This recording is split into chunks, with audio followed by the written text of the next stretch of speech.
गेल्या काही महिन्यांपासून राज्यभर चर्चेत असलेल्या बीडमध्ये अद्यापही आरोपांची आणि दाव्यांची राळ उडतीये।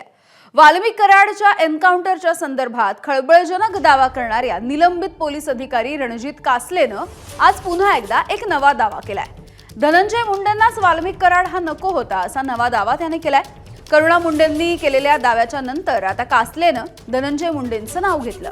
वाल्मिक कराड मुंडेंची गुपितं बाहेर काढणार होता म्हणून त्याचा एन्काउंटर करण्याचा प्रयत्न केल्याचं कासलेंनी सांगितलं।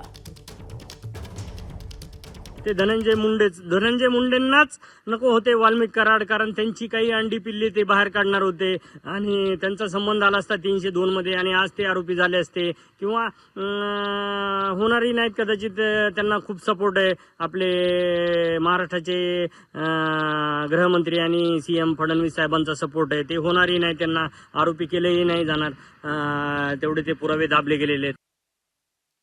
तर कासलेंच्या या सगळ्या आरोपांची चौकशी व्हायला हवी अशी मागणी ठाकरेंच्या शिवसेनेचे खासदार संजय राऊत यांनी आता केली आहे।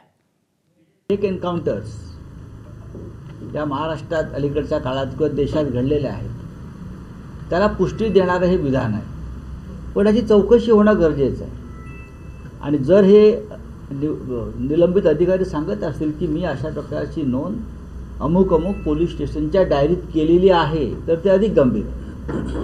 जर अशा प्रकारची नोंद पोलीस डायरीत केली असेल तर त्याच्यावरती तेव्हाच ॲक्शन का झाली नाही। एबीपी माझा, उघडा डोळे बघा नीट।